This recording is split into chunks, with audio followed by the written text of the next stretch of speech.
vacation. Actually, it feels like more work because all the rest of the time I don't have to get up. I get up to eat, take a bath, go to the bathroom, walk the dog, and then relax. But that one day, I have to get up and move. I have to leave the house. I have to go places. I have to get stuff. I have to take people places. I have a timeline and a time limit and in person expectations. And can't go to sleep too late because I got to get up. I got to be ready. And these things are the things that people deal with on a regular basis. You have to understand this leads to a state of constant reacting, never actually acting. You are responding to the life that was preset for you before you got out of bed. That not all the time was preset by you. It's a feeling of powerlessness, as if one's strings are being pulled by a job, by other expectations, and by a culture that relentlessly screams for more. I know a lot of you have been sitting there on your day off, on call, and you have absolutely no plans. You are an hourly wage worker. There's no such thing as on call for an hourly wage worker, but you are an hourly wage worker on call. If you plan something of value with your family, they're bound to call you because they're short staffed. If you don't plan anything, you might get lucky and not get called in. But on the flip side, because you don't make enough money to live, you might get lucky and get called in on your day off. So you're looking forward to having to show up because you can't afford to not. But the stress of not making enough money to get by and not having enough days off to value your kids and your wife and your family, this is overwhelming levels of stress. This often results in a life of frantic, hollow motion. At the end of the day, despite being exhausted, a gnawing feeling of emptiness can set in, leaving one to wonder where the day went and why, after being so busy, it feels like nothing of value was accomplished. I can tell you, I was out there yesterday and hands down, I left at 1, got back at 4:30. By the time I took off my shoes, I felt like I had did a 15-hour day, mostly due to the mental stress of trying to get the stuff done. And the hardest part about it was by the time I finished kicking off my shoes, grabbing me a bite to eat, I'm looking at the clock at 5 o'clock, and I had my buddy's phone call with the insurance agent from yesterday night that I had to deal with. So I couldn't even take a nap. And that call that started at 6 ended at 9. I couldn't take a nap before the show, so I'm tired. And that type of stress that happens in life because you're dedicating yourself to too many things. Now, a lot of people are like, bro, you only have 4 hours worth of shit to do. I can tell you I've had 8. I can tell you I've had 12. I can tell you I've been up since the crack of dawn doing stuff. It is 2 hours to midnight and I ain't stopped moving. Y'all, they got some people that got it way worse than what I do, but the similarities are the same. From the time you roll out of bed until the time you pass out, and some people sleep in a car because they don't have enough energy to get home. You're always reacting on the go, eating fast food because you can't get home in time to get a home cooked meal. Living out of the back seat of your vehicle because not because you don't have a place to go, but because you have so many places to be that it would take you too much time to go back to your house and take a shower and change. That feeling can change when one stops trying to keep up with everybody. The fast paced life comes from being overstressed and overpowered with obligations. The slow paced life, you don't prioritize yourself too much, if anything. You do have basic priorities, but the other unnecessary priorities, you dismiss that. And that's why Those feelings change when the focus shifts from doing more to doing less. It changes with the understanding that minimalism isn't about sterile white rooms and owning a single fork. It's a philosophy and a tool that can be used to fight back against the chaos and reclaim life. It's not about deprivation or being lazy. It's about intentionality. Minimalism is about consciously deciding what gets to take up space, not just in your home, but in the mind, on the calendar, and in the heart. By embracing a few simple, unorthodox rules, it becomes possible to filter out the noise and distinguish between the frantic chatter of the world and the quiet whisper of one's own intuition. These rules provide a framework to systematically dismantle a life that feels out of control and build piece by intentional piece, a life that is controlled by you. They don't just declutter a closet, they declutter the soul. The very first rule, the one that becomes the bedrock for this transformation, is the sphere of control audit. This isn't just a rule, it's a dynamic, it's a diagnostic tool for having a brutally honest conversation with oneself. Not the talk to myself when I talk back, that means I'm crazy conversation. It's the one where you honestly address what's really going wrong. The ideal is simple: learn to separate what you can control, what you can influence, and what is completely out of your control. The most crucial part is having the discipline to pull energy away from the last category entirely. To focus on what you can control, you must start by identifying the aspects of life where your actions, decisions, or attitude makes a direct difference. Pay attention to this, ladies, because this worked for y'all too. Consider a common scenario: a major project at work is suddenly canceled by a senior management. The decision is based on market factors that have nothing to do with the quality of the work. The natural reaction is devastation and anger.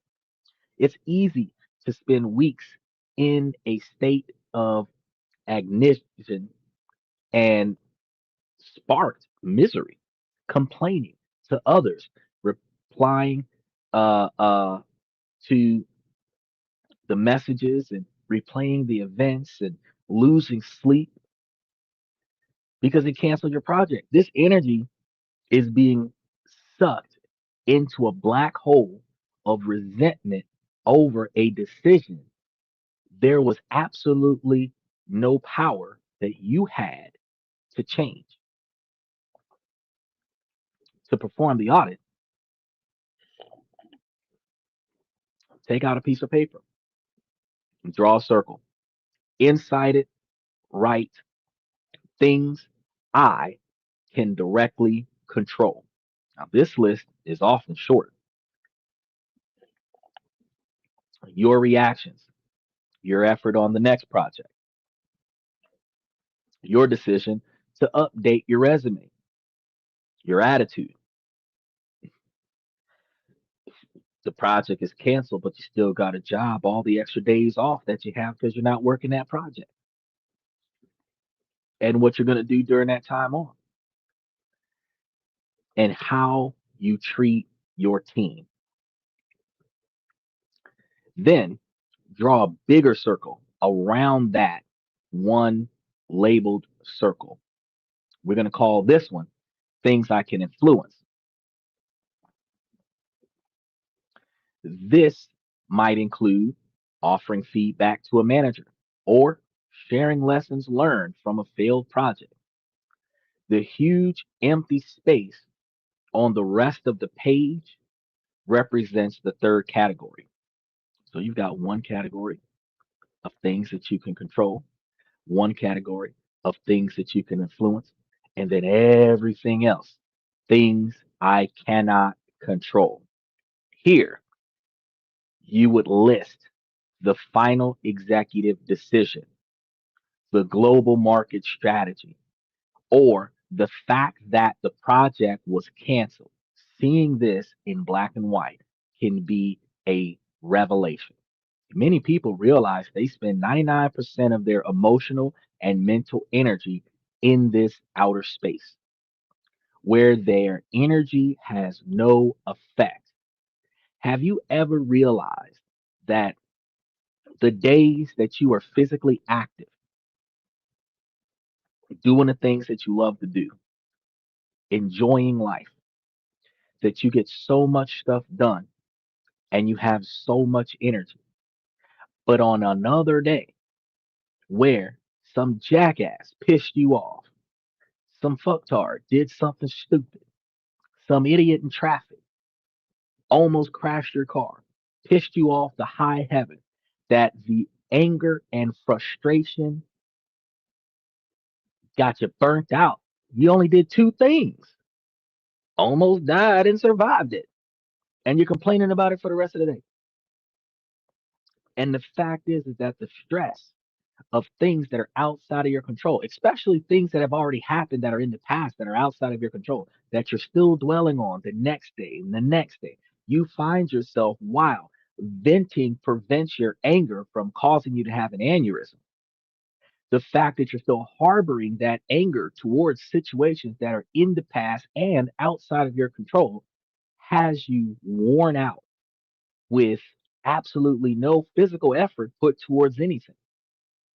You're ready to take a nap. Once you've vented and released all of that harbored anger that you're still manifesting, you find yourself tired. Research shows that a cluttered environment elevates cortisol, our main stress hormone. A cluttered mind has the same effect. Wonder why you're putting on weight in all the wrong places? Stress can cause that. Creating a state of chronic stress from obsessing over uncontrollable noise.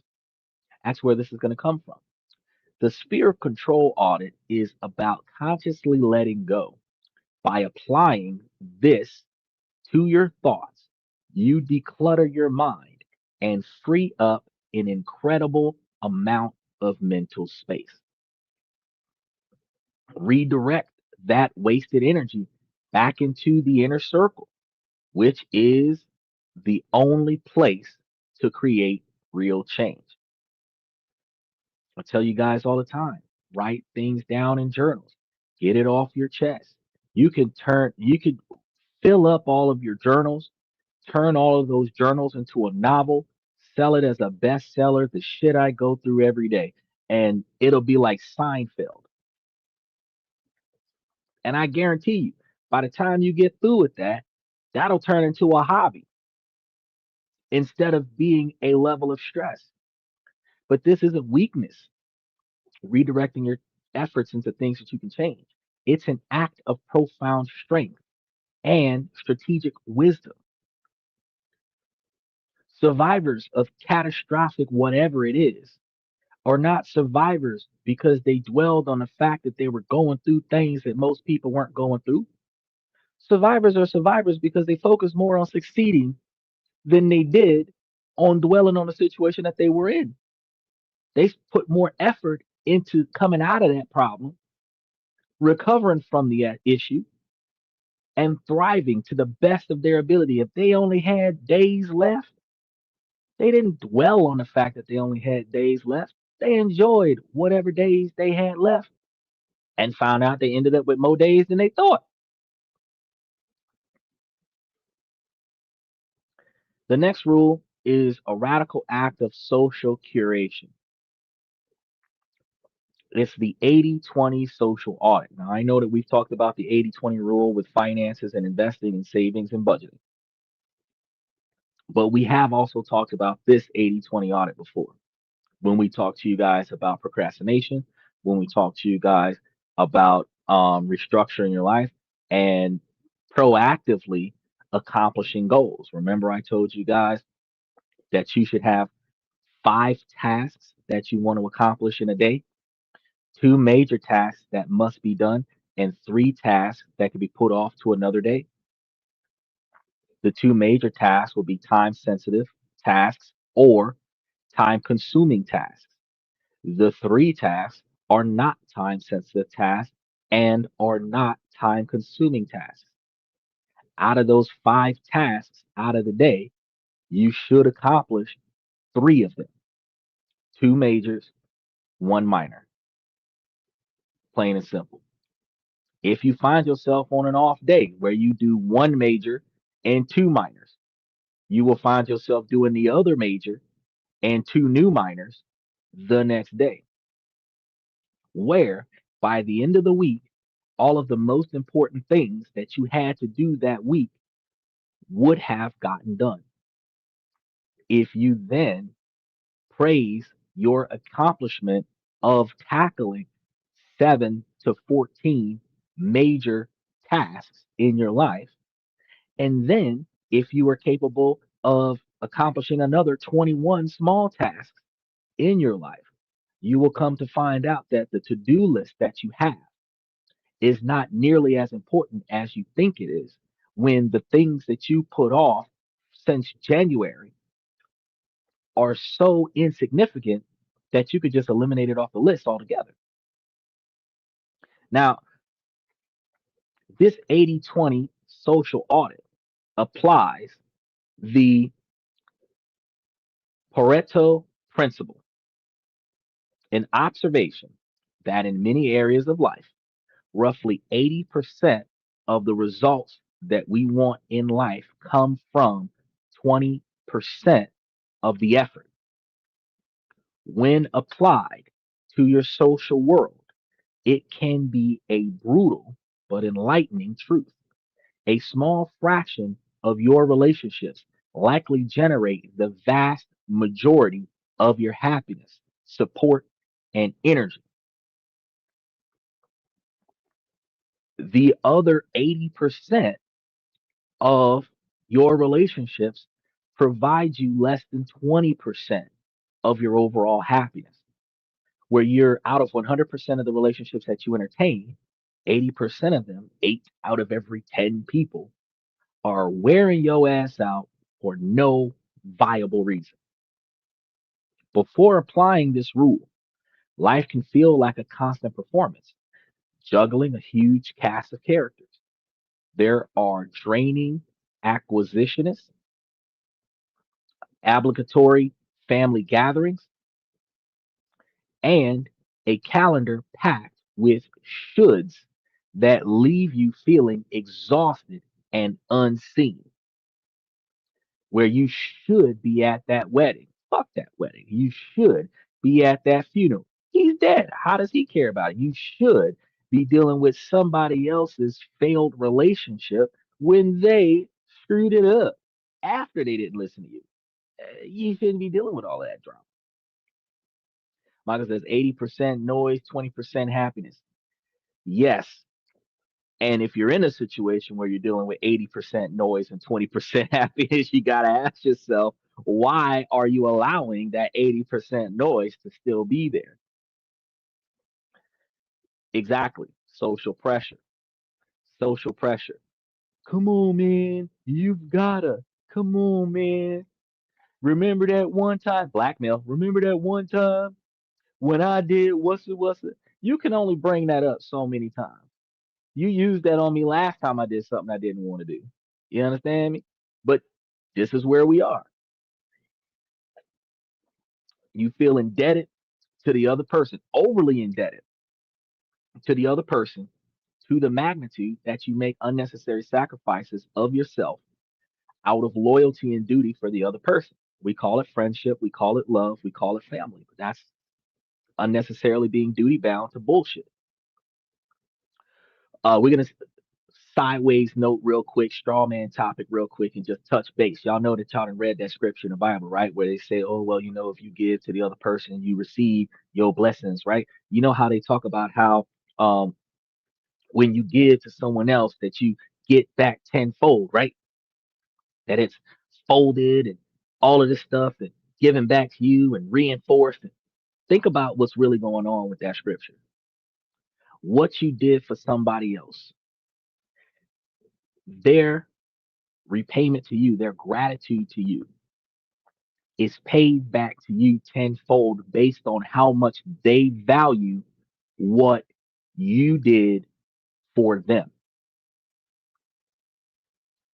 He said that's BD. No, that's BS. That's what that is. What you did for them might have meant nothing to you. It was easy. Somebody sitting on the sidewalk holding a guitar with an upside down hat, and you drop $5 in that upside down hat. That person might have not have had $1 in the last 5 days, and that might get them something to eat for the next 3 days. But for you, eh, I broke a 20. I'm good. You feel me? The difference between how you felt about what you did for somebody else is not the same as how they felt about what you did for them. Remember, I told y'all the story about the lady that ran out of gas out here, and I had to swing around and go to the gas station, find a way to pay for the gas because I left my wallet at home, so I had to online banking pay for the gas. So had she came with me, she could have paid for the gas herself, but I ended up buying her gas and bringing it back to her. She ended up not having any gas money. The buddy she called to come and help her, he helped me pour the gas into the gas can, but he ain't had no money neither. So he would have just been sitting there with her with no gas in the car. So had I not come through there, her car would have been stuck there. The little bit of thing that I was doing, I was in the midst of doing what I do. Didn't bother me none because it was my day off. I didn't give a fuck. But it meant the world to her. You have to understand that just because somebody did something good for you does not mean that you're indebted to them for the rest of your life. Yeah, you can pay it forward and do something nice for somebody else. You can pay it back and do something nice for the person that did something for you. It's not about keeping score. You did 3 favors for me. Now I got to do 4 favors for you. That's not what it's about. If I was there for you when you needed it, if you're available, you can be there for me when I need it. But it doesn't mean that you got to quit your job so that you can come play Cap Save a hole for the bullshit that I got going on. He said, did you really help her or did you just enable her? That's a good question. That's a good question.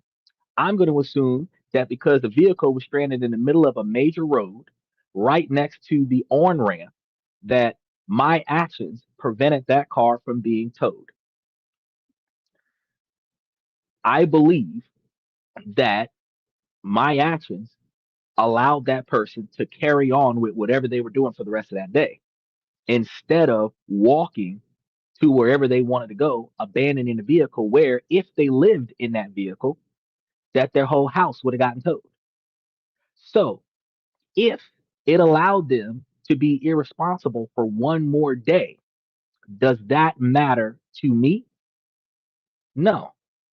But if it prevented them from having a negative experience in that exact same location that I was in when I could have done something to change it, I feel like what I did benefited. But you also got to remember, if you're always running behind a friend that's in trouble, if you're always trying to help a person that you know doesn't make good choices, there's a difference between helping a complete stranger.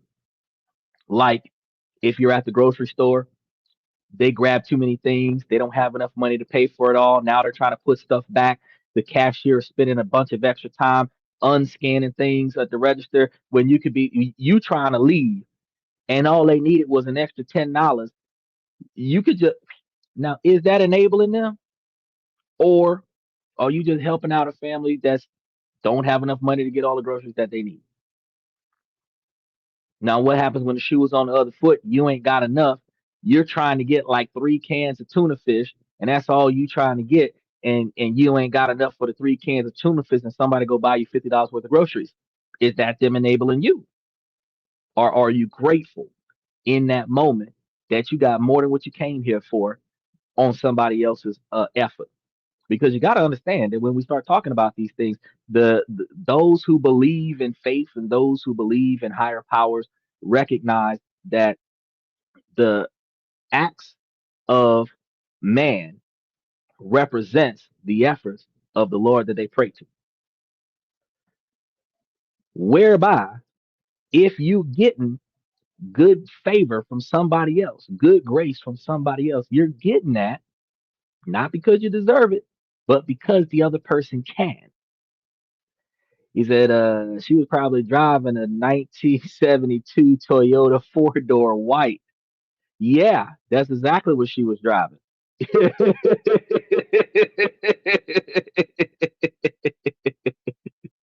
He said, if you feel good, that's what counts. Well, the whole purpose of giving is that you're supposed to give with a smile with no strings attached. You're not supposed to be giving with the expectation of receiving glory or receiving reciprocation from your giving.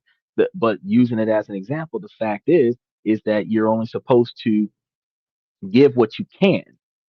So when you have two of, you can give the extra one to someone else because it is not about you doing without to make sure that someone has. It's not about you giving your last to the next person.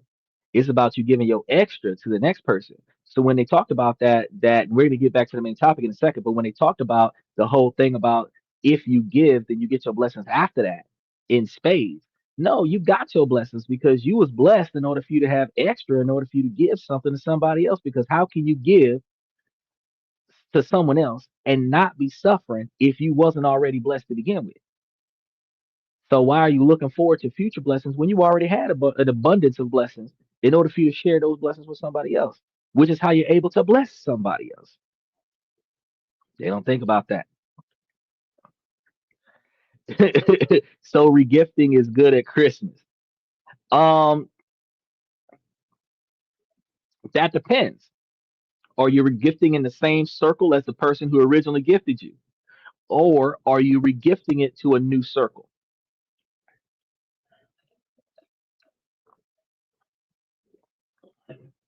If you get something that you don't want, that you don't need, that you're not going to use, yes, giving it to somebody who can use it, giving it to somebody who needs it, that is a good thing.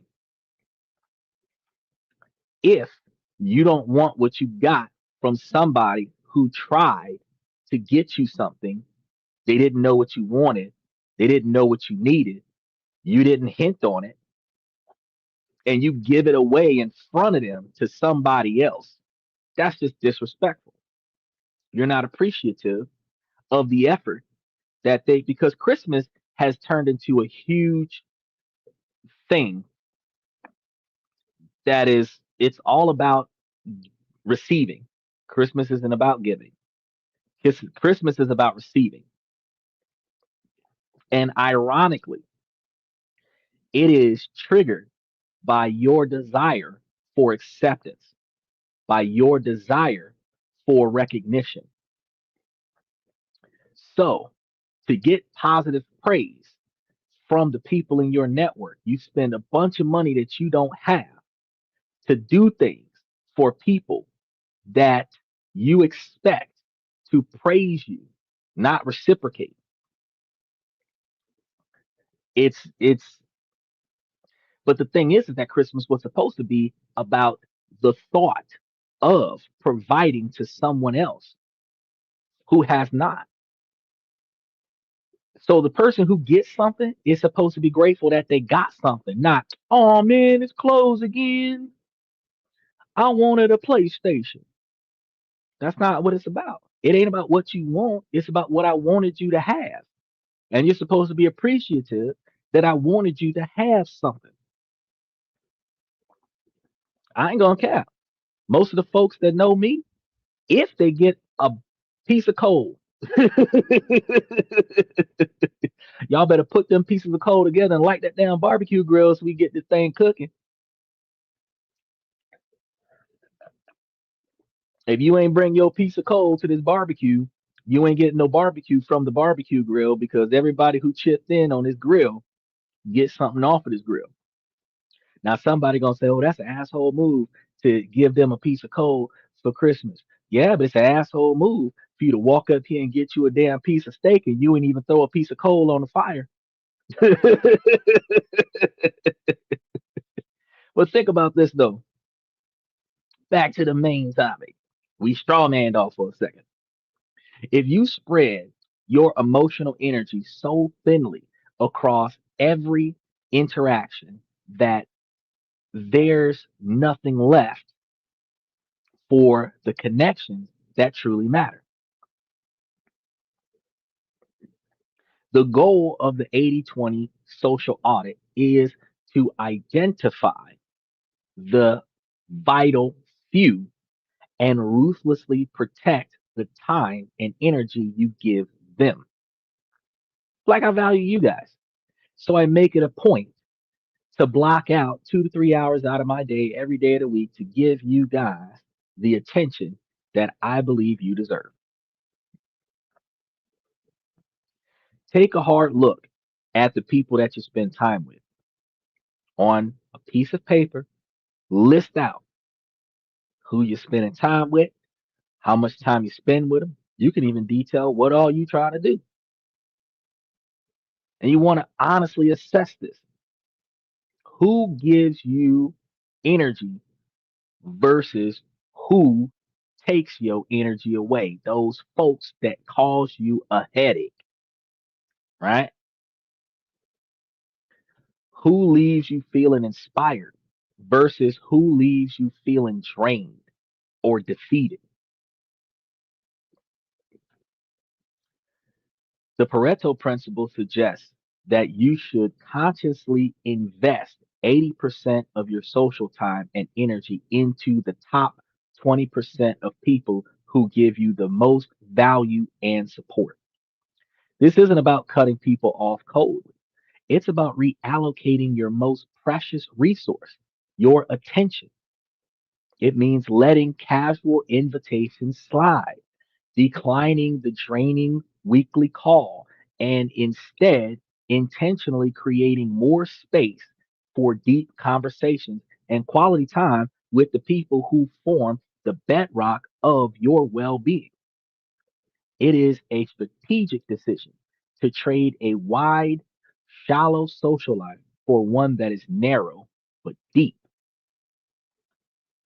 He said people that are negative drain me. People that are negative drain me too. You got to realize when I started screening my calls, I started screening my calls almost 20 years ago. When I started screening my calls, especially when they started doing voice to text for free, when I was able to read the text message from the person that's calling me and then decide if I want to call them back, I found that more bullshit ass phone calls came across from the people that I had in my call log than valuable conversations. My homeboy sent me a link to a YouTube video where they're trying to implicate Donald Trump having Obama go to jail when it's fake news. Why are you giving me this bullshit? He texted me some ridiculousness about how Tupac got beat up by Michael Jordan in the 90s. Why are you telling me about this stuff? You know, it hit me up with something ridiculous, you know? And then when I think to myself, I should not even dignify that with a response. And then I don't respond for days. I find myself less stressed out with more inner peace. Is that I'm more at home with people that laugh, enjoy life, and venture. Well, I'm more at home with, bro. We could all be in the same room listening to some music. We could be in the same room quiet. We could be eating some food. We could be in the same room quiet. You're reading a book and I'm keeping my dog from sleeping. Every time he think he comfortable, I'm gonna come over there and rub his belly and poke his nose. And I would have a blast with y'all.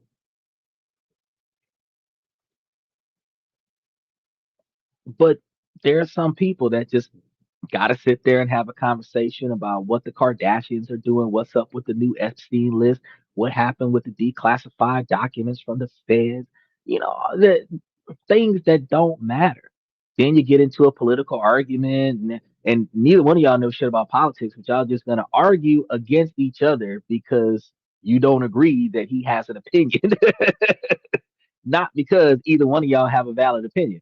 And this type of unnecessary engagement is the reason why you end up so stressed. You go to a family gathering where you know certain family members are going to be at that gathering. You know that the people in this location are going to piss you off, and you are going to try your best to put up with their bullshit like a Survivor Series match for as long as you possibly can before you blow your stack. And the whole trip home, you are fussing and cussing in the car about the same asshole in your family that got on your damn nerves the last time you went to that family gathering. Now, why the hell instead of you going all the way out there to a group of motherfuckers that get on your damn nerves when you could have just invited the select few people that don't get on your nerves to come to your house, and whoever show up, and whoever don't show up, that's good for me because I ain't got to feed all y'all bastards. He said comfortable with myself. You know they got some people that would not be able to be in a room by themselves. Doggies grab my feet. The pit and Chihuahua. It's always good to have a pit and a Chihuahua. But this is some of the things. This is some of the things. I got a Chihuahua too. I know what it's like. The but unnecessarily putting yourself out there, and then you're doing it why? To put on an image. You don't want them to talk bad about you. You don't want you don't want to be cut out of the will. You don't all this other stuff. But you're not doing it because it makes you happy. You're not doing it because this is what you want to do. You're doing it because you're duty bound to it. Stop doing that. Once you've cleared space in your social life, you need a new way to manage your time because the old way is fundamentally broken. This leads to a second rule: budgeting time with the rule of pi, not the pizza pie, actual pie. This rule is a practical defense against something called the planning fallacy. The universe, or the universal human tendency to optimistically underestimate how long a task will take. I have had this argument with people plenty of times. Statistically speaking, it takes a certain period of time for us to do X, Y, and Z. If you multiply that by the number of people that's doing it, the time that we would need would be a certain period of time and more, just in case somebody screws up the rotation and takes up too much time. You have a meeting, each person is supposed to have 20 minutes. You've got five people there. You're expecting,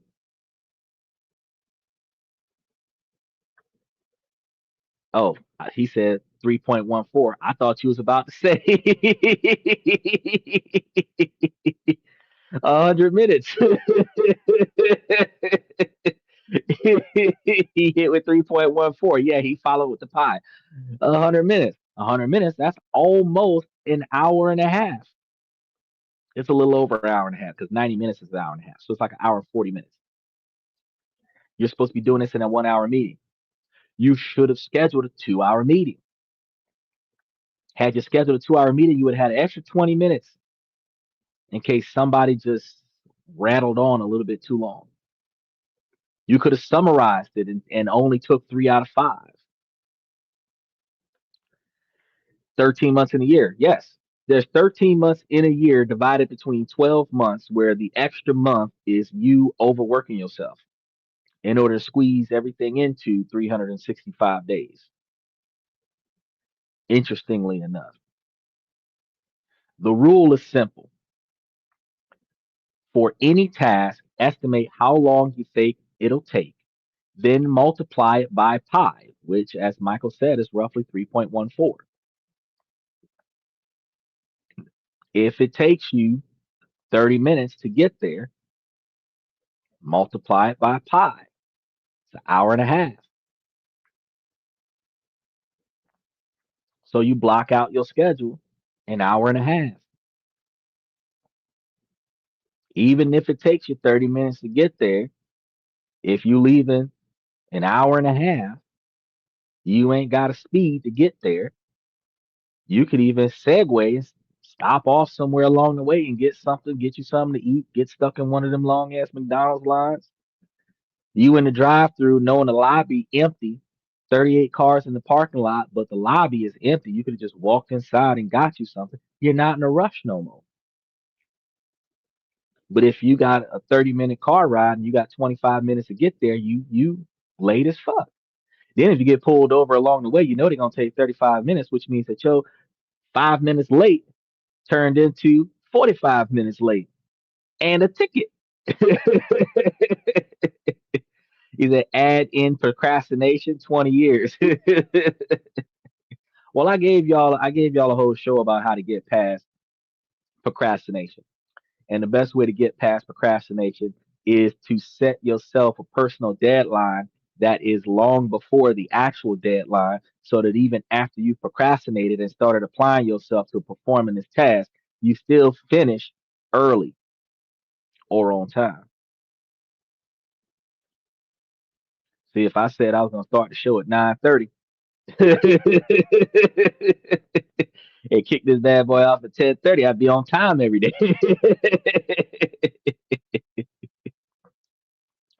Life before this rule is a state of constant rushing. You'll believe a report will take an hour. So that's what you budget for, just an hour. When it takes three, your entire day is thrown into chaos because once you're setting hour by hour time cards. And when one thing that's supposed to take an hour takes 2 or 3 hours, everything else gets pushed back 2 or 3 hours. And now you are pressured to rush through everything else that still has its own required allocated time. This isn't a personal failure, it's a documented cognitive bias. Even when we know things usually take longer than what we had anticipated, we make future estimates based on an ideal best case scenario.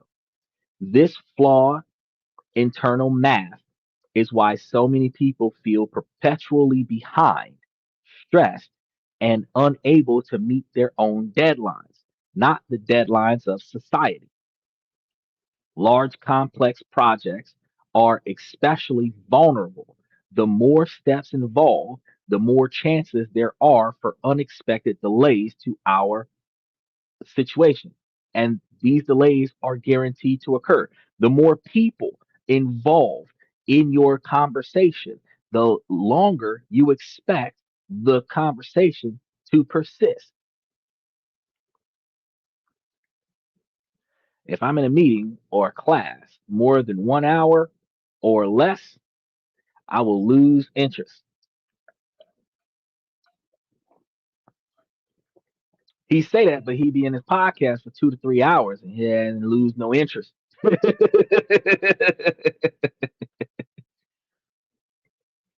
Oh yeah, keep it simple. That is true. But see, Kiss will have you in HR talking to talking to Karen about why you talk about Kiss's folk in the boardroom. Applying the rule of pi is a humbling admission that your brain is a bad estimator. So if you think packing for a trip will take 30 minutes, budget an hour and a half. If a project at work seems like a 2 day job. Block out 6 days on your calendar. This may sound absurdly pessimistic, but in practice, it's liberating. It builds in a massive buffer, not for failure, but for reality, for interruptions, for unexpected complexity, for life as it occurs. That X factor in life that you can never predict, that is what you're planning for. Instead of finishing the day with a list of failures or incompleted tasks, you end it with tasks actually completed, often with extra time to spare. This creates white space, breathing room, and a profound sense of calm. You stop battling the clock and start working with it, transforming time from an enemy into an ally. Matter of fact, if you can't do anything other than piece your schedule together with guaranteed break time before or after every activity, you'd be good to go. Think about a 6 hour drive. If I wanted to drive to Miami, it's supposed to take 4 hours. I get, oh yeah, I'm gonna get there in three, but it's supposed to take at least 4 hours. Every 2 hours, you're supposed to stop and take a rest. You're not supposed to do the straight shot. If you're planning on stopping 30 minutes for every 2 hours and it's a 4 hour drive, every hour and a half, you should stop and take 30 minutes outside of the vehicle. Stretch your legs, walk around, breathe some fresh air, get you some sun, put gas in the car. Now, if you did that, you're likely to get there in 6 hours. He said 6 hours, 300 miles. How slow is you driving? How slow is you driving? Because at 80 miles an hour, which 10, the usually most interstates are like 70 or 75, at 80 miles an hour, you are going probably 3 to 4 hours, 3.5 to 4 hours, and you'll get there because, 8 times 4 is 32. So, you know, 4 hours. But if you were to do 30 minutes every 2 hours, that'd be 5 hours. But if you're planning a 6 hour trip and it should take you 5 hours to get there with two 30-minute breaks, technically, if it's a 4 hour drive with two 30-minute breaks, it took you 5 hours to get to Miami or 4.5 hours to get to Miami. And then you get uh, uh, uh, 30 minutes hanging out somewhere around Miami before you go to your hotel and check in. Long distance governed at 63, add in traffic, average out to 50 miles per hour. Oh no. Oh no. 65 miles an hour is the basic. And I mean, look, he's doing a good job of planning the trip though. Because if he's planning the trip averaging out about 50 miles an hour, considering traffic jams, car accidents, unnecessary traffic stops, rerouted roads, whatever, construction, depending on what time of day, gridlock traffic, this, that, and the third, you know.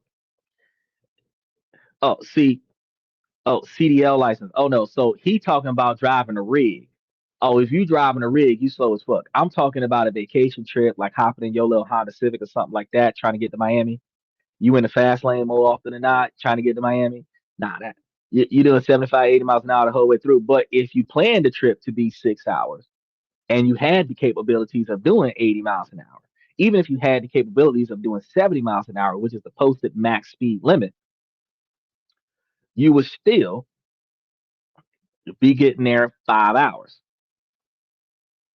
He said vacation slower. Not if you stop at every city along the way. He traveling down Alligator Alley and he stopping by the alligator farm. He going to the deer museum.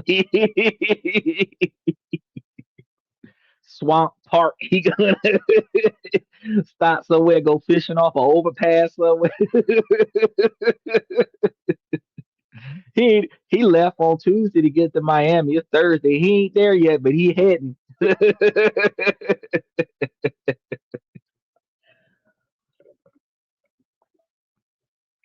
Look, once energy is focused correctly, the next step is controlling what is let into life in the first place.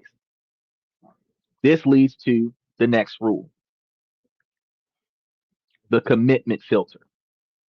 We just been talking about all that unnecessary commitment filling your life with bullshit. Many our families with the one in, one out rule. He said, hold on, I'm on vacation, but most people rush the vacation and come back to work tired. You got folks that put so much bullshit in their vacation. They have an itinerary. You fucked up if you're going on vacation and you got more things to do than you have time on your vacation. Your vacation, if you got a 3 day vacation, you got 24 hours of sleep that's supposed to happen on that 3 day vacation. Then you're supposed to find something to do after you get your ass up. Your vacation should operate without an alarm clock. If you gotta set an alarm, get up at the crack of dawn so that you can be there over the on time expectation, first one in line. Like if you go into Disney World and you got to get there at the crack of dawn so that you can be there all day. The best part of Disney World is the goddamn fireworks. You just show up at goddamn 1 o'clock in the afternoon and swing it till 8. That's 8 damn hours. You don't got to get up at 8 o'clock in the morning and be at Disney World when they first open the doors. There is nothing that's gonna happen in the morning that is not gonna happen in the afternoon. No food they're gonna sell you in the daytime that they're not gonna sell you in the evening time. Go there at after lunch. What you gonna say? Oh well, I wanted to go there for the break. Then stay the night by the resort. Get up, take your ass out there to go get you the damn Disney breakfast, and then leave before lunch and bring your behind back to the hotel and sleep for the rest of the afternoon. But to have your itinerary set so full that by the time you finish with your vacation, that you need a vacation from your vacation, you ain't took no vacation. You just took a whole bunch of obligations that were not your damn job so that you could say you went to all these different places and did all this fancy shit that you can brag about on your damn job. You just Indiana Jones your whole life so that you could come back and talk about the adventure you forced yourself to go through. Long lines, chaotic rides, problem parking. For what? You should be able to go on a vacation, come back and say, I ain't do shit. That's a damn vacation. But you got to maintain your family with this one in, one out rule for physical possessions. But often, the worst clutter isn't shoes or books, it's commitments. The rule applies that same minimalistic logic to your time, projects, and social life. Before anything new gets a yes, it must pass through a tough filter. He says normally you get 2 weeks of vacation each year. Oh shit, that's a crappy job. Take your normal 2 days off plus 3 days of vacation, get 5 days. Now you get 5 vacations per year. Nah. So if you get 2 days off in a row, because not a lot of people get that. Some people get one day off every 3 to 4 days. and 2 days off inside of 7 days. Some people get 1 day off every 6 days. And it just so happens that most weeks that they get 2 days off in the 7 day period, but sometimes they get 2 days off in 12 days. So if you're lucky enough to have 2 days off in a row and you're able to manage a 3 day vacation week, you ain't getting no full 5 days. And I'm gonna tell you why. The day after your last day at work, you gonna sleep. Then you're gonna try to travel. So you got 4 days left. When you come back, you're gonna sleep that day. Then you got to go to work the next day. So the first day off from work, you're gonna sleep. The first day before you go back to work, you're gonna sleep. You're gonna have 3 days off to go on adventures and live life out of your 5 day vacation. Your best bet, he says, 6 days. What jobs make you work 6 days weeks? Most jobs make you most of the working class jobs make you work 6 day weeks. Matter of fact, do you understand the concept of a 60-hour work week? The reason why Trump is giving folks 65 hours a week with 25 hours of overtime is because these son bitches is working 10-hour days, 6 days a week. Some are working 9-hour days, 7 days a week. So it isn't what jobs make you work 6 days a week. It's what lifestyle you got to live that requires you to take your ass to work 6 days a week. Because just about every job in this country will allow, if not demand, for you to be at work 6 days a week, especially if you're a good worker.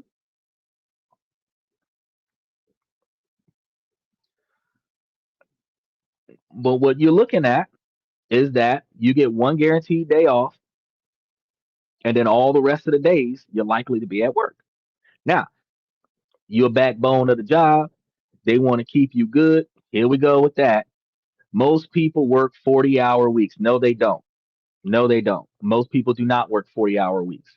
Statistically, each job can account for at least 40 hours of work from every hourly employee. Salary employees work 55 hours or more, 55 to 65 hours.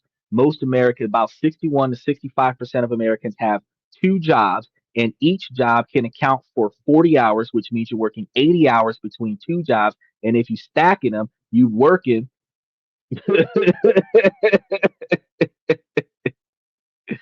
8 hours in a day, 8 hours at night, and then sleep.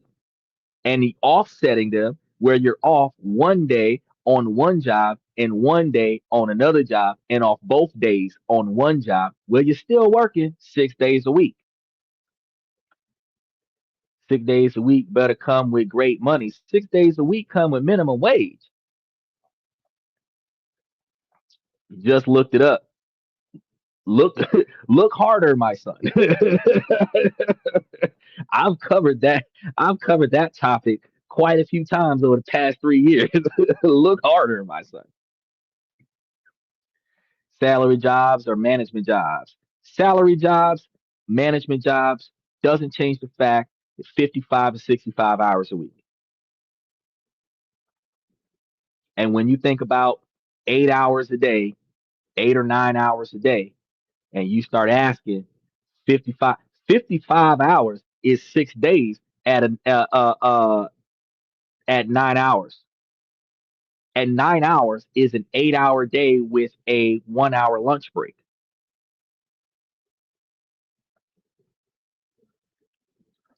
So think about that. If you're working 6 days a week, you're broke. Yes, 73% of Americans are broke. And out of that 73% of Americans, about 61 to 65% of them work two jobs and they're still broke, which is why I tell them so much about financing, about investing, about savings, about budgeting, about living off of dividends so that they can expand their incomes because it's true.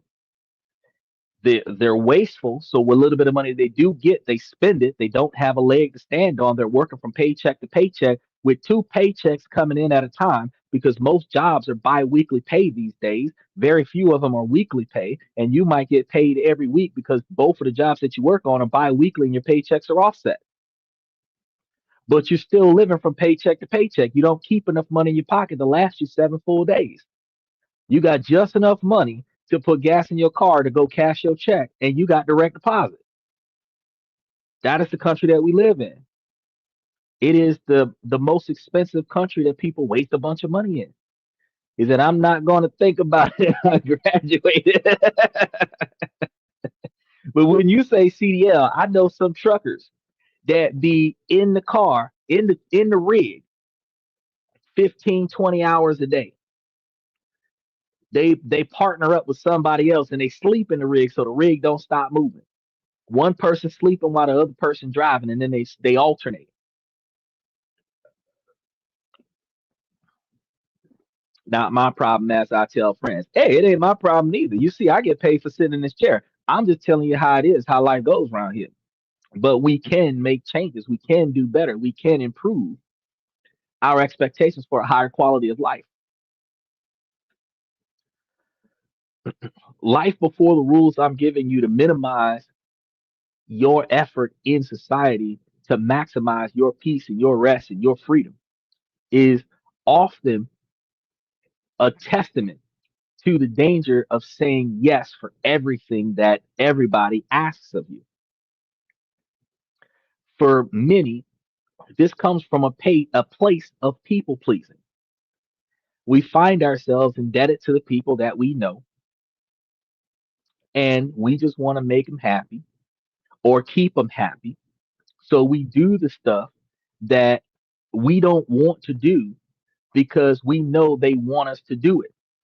That is a lot of the time the motivation of why we do certain things is because we know that the person asking this of us wants us to do it.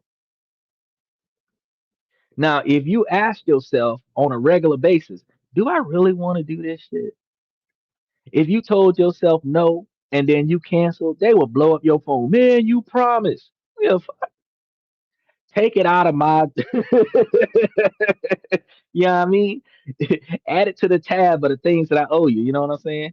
There goes that vein again. I ain't got no vein. I got a reflection of light off the shiniest part of my forehead, not a nail vein. I'm just trying to tell you, I don't got a vein on the neck. I don't got nothing. I'm trying to tell you. I'm over here all smiles and laughs. You know what I'm saying? But think about it. A coworker needs help. They want you to cover their shift. The manager needs you to cover their shift. They won't give you a raise, but they're calling you on your day off to come in on a schedule that they fucked up because they don't want to work hard. They want you to come in and cover this shift so that they can go home. You just got home.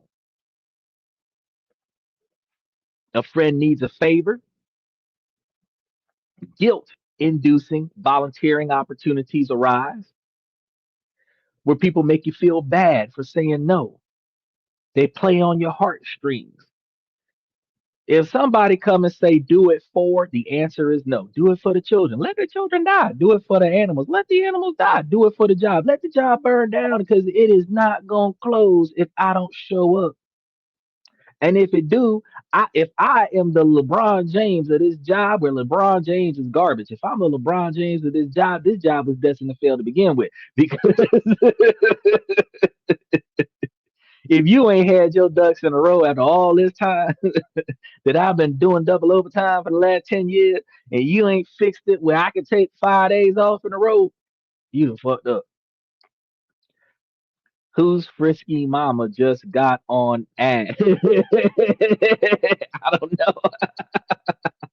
I'm not working Christmas. Bro, I used to work all the holidays because I used to love the double overtime. I was already in overtime before the holiday started. So now I'm getting double time. So if I was making $30 an hour, now I'm making 60. I wasn't complaining about that. You know what I mean? I ain't had no problem with going to Christmas, Thanksgiving, 4th of July, Martin Luther King Day, Obama's birthday, Juneteenth, all the black holidays, Labor Day, Memorial Day, Veterans Day, Mardi Gras Day, Fat Tuesday, Easter Day. Look, if it had a day at the end of that holiday, I was at work on that day. I ain't give a fuck. Because what was I going to sit at home and celebrate the holiday? I'm not celebrating holidays. I'm celebrating days off. I don't give a damn what day of the week it is. If I ain't going to work, I'm good. It could be a damn Tuesday. Either I don't care that I don't have kids, I don't have family. Look, it don't matter if I had kids. Do it for the kids. Let them suffer. I don't look, if I'm not doing it, if I wasn't gonna do it before, do it for the kids is not gonna motivate me to do it. Do it for the sake of it's not gonna motivate me to do it because I wasn't planning on doing it to begin with. I'm like, nah, I'm straight. I am good. It don't matter if that falls apart. How do I feel about it? Because if you continue to say yes and pouring your heart out, drowning the schedule, this can lead to a constant state of low grade panic, hypervigilance, rushing from one thing to the next, always feeling behind. This habit doesn't always come from a place of generosity, but from fear of disappointing people, of being seen as selfish, or of missing out on what everybody else is doing. I used to crash a lot of people's wedding. One guy really wanted me to come and crash his wedding, almost to the magnitude that I actually got invited to it. That's the one I didn't go to. I was tired. I had just got off from work. His wedding started 30 minutes before I got off from work. By the time I would have got to my house, changed my suit, went to that wedding, I would have crashed that wedding right as the I do's would have happened so that I could be at the wedding reception for what? I ain't even know the guy's last name because they just knew that I was a wedding crasher and I just crashed everybody's wedding. Look, that's the one wedding I didn't show up. They were like, where is he? I thought he was coming. Nah, I wanted to sleep. The result is missing out on one's own personal life. Every object owned and every commitment made demands a piece of attention. Saying yes to everything ensures there is no quality attention left for what actually matters to you. Matter of fact, when I go outside, take my dog for a walk, I walk past my cars, all of them, each and every one of them. The truck, the SUV, I walk past all of them. I don't even have to go that direction. I got a gigantic yard in the back that I can walk all night long, never see the front of my house, but I make sure that I double back around the front and walk past each one of them. Check the tire pressure, make sure ain't no bird poop on the ceiling, make sure that the windows ain't fogged up. Just because each item that you have in your life deserves some kind of attention. I know plenty of y'all that could tell me right now that y'all got two microwaves and a coffee pot that y'all give so much attention to every day for cake and ice cream. The commitment filter is going to be the way out. It's a series of profound but simple questions to answer before yes can be given to anybody. First, does this, whatever you're asking me to do, actually align with my values and my current goals? Are you asking me to lie for you because this is going to benefit me?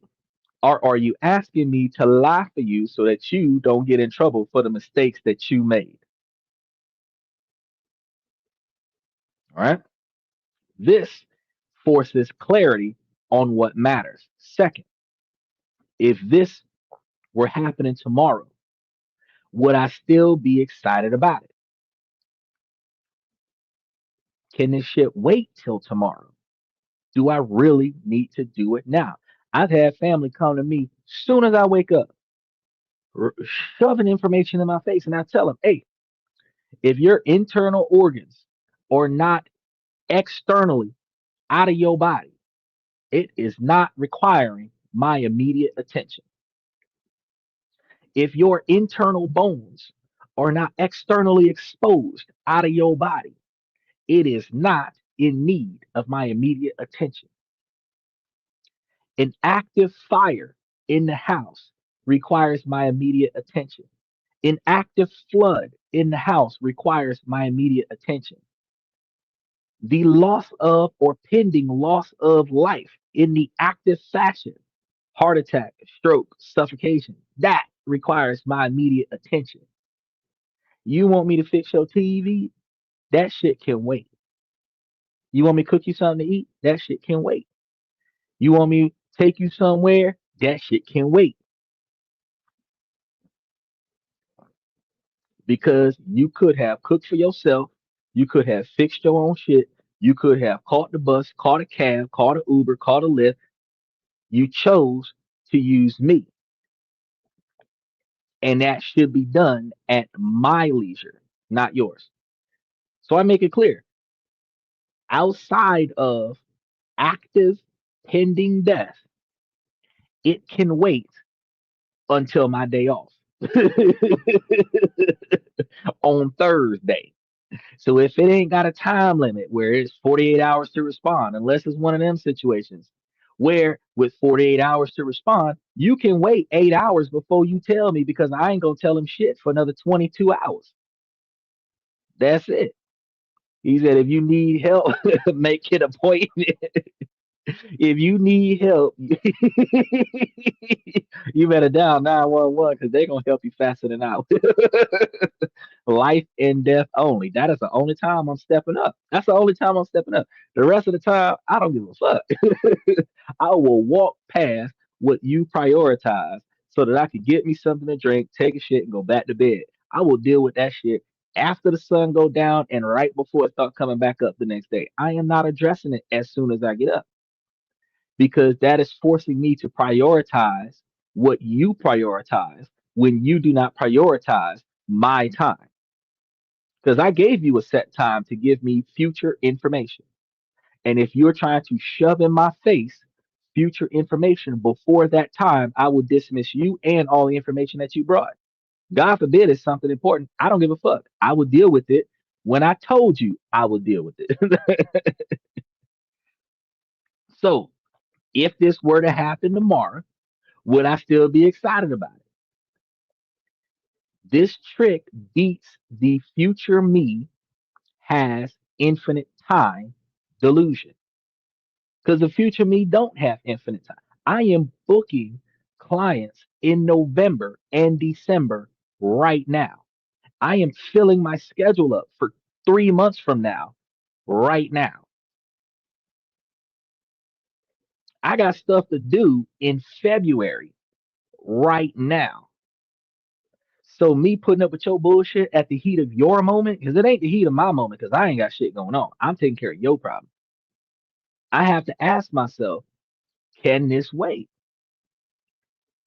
I have to, shit, you need to ask yourself, can it wait? Because damn it, I already told you it's gonna wait. You better take a number like the DMV. If the thought of doing it tomorrow fills you with dread, it's a red flag of obligation, not desire. If you pissed off that you got to do this, this is not in line with your benefits. The third and final question is the most important one. What will I have to say no to in order to say yes to this? What do I have to give up in my life to fuck with your shit? This is the heart of the filter, recognizing that every yes has a hidden no attached to it. A yes to working late is a no to dinner with a family. A yes to coming in on my day off is a no to family vacations and off times and weekends with the kids. A yes to Cam Save a Hole with a friend that's irresponsible is a no to peace of mind at my house. A yes to a chaotic holiday with family is a no to a peaceful holiday without that family. A yes to you can stay on my couch because you messed up your relationship and got thrown out is a no to the peace in my house because now the shit you was doing over there, you doing over here, it got on their nerves and it get on my nerves too.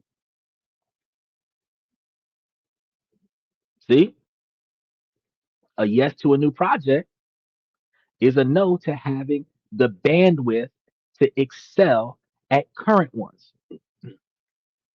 This question makes the true cost of commitment impossible to ignore. Adapting this rule means simplifying your schedule, saying no to unnecessary commitments, and focusing on quality over quantity. It requires being brave enough to disappoint people sometimes. You got to literally look them in the face and walk straight past the fuckery. I ain't even going to try it.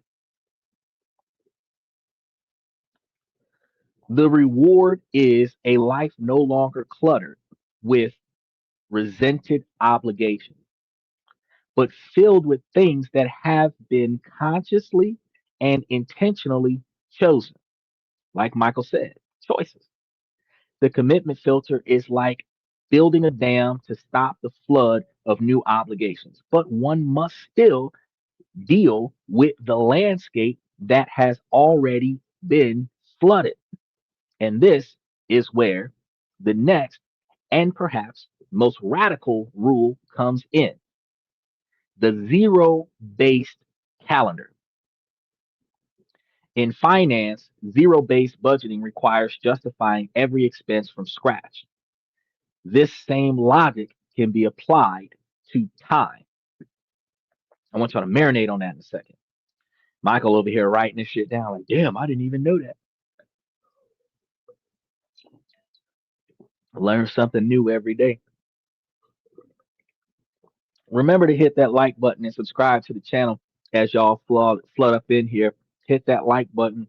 Hit that follow button if you're on Twitter. Hit that follow button if you're on Twitch. Hit that heart button if you're on Twitter and Twitch. Mash those reaction buttons and hit the hype button that's over there. If you swipe to the left on the thing and they see the thing that says hype, and hit the hype button and promote the show, right? Show some love for the channel so that we can hit all 200 countries except North Korea. I don't think YouTube streams in North Korea, but everywhere else that YouTube streams, we need to go get out there and go get it, get her done. Learn the usage of numbers. Yeah, you're right. You need to, but you need to learn the value of your number because when they pull your card, it bet to be something important. I tell folks that I live my life like a fucking spade. You will only use me to trump everything else. Most people treat their calendar like a damn game of Tetris, frantically trying to fit in the falling blocks of meeting everybody's bullshit and appointments. The zero based calendar flips this script. Hit me if you're on YouTube.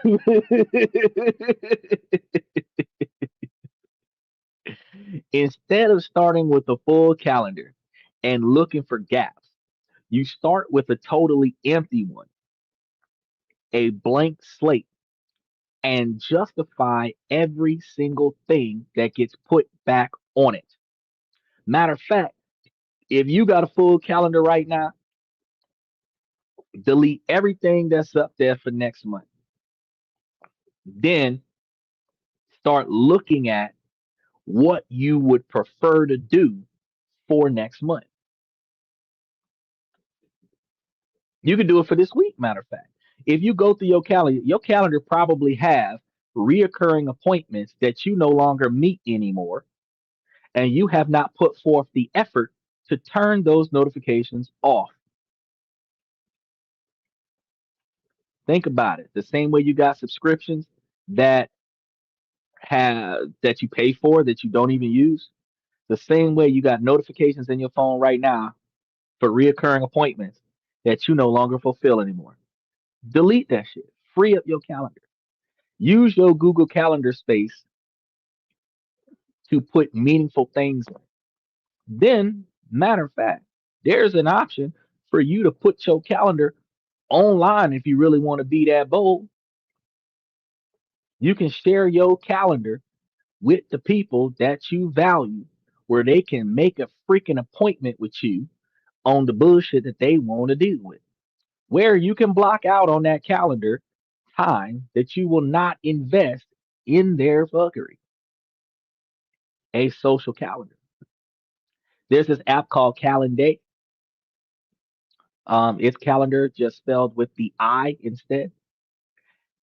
And you can send a link to the people that you value and let them select the time out of your availability slot to spend time with you. And then it syncs to your Google calendar, where your Google calendar will notify your cell phone because most people's cell phones are activated with a Gmail account, and the Google Calendar is attached to your Gmail account. So your cell phone's calendar will have all of your appointments from your email in your calendar, notifying you of the relevance of your life. Now, if your phone is set up the way my phone is set up with at 7 o'clock in the morning or 6 o'clock in the morning, all of the stuff you're obligated to do is scrolled down in a list. If you've got that AI assist, instead of getting this bastard alarm that's just making a bunch of sirens and playing a bunch of loud behind music to get on your dang nerves to get you out of bed, you actually can have your itinerary read to you when you wake up.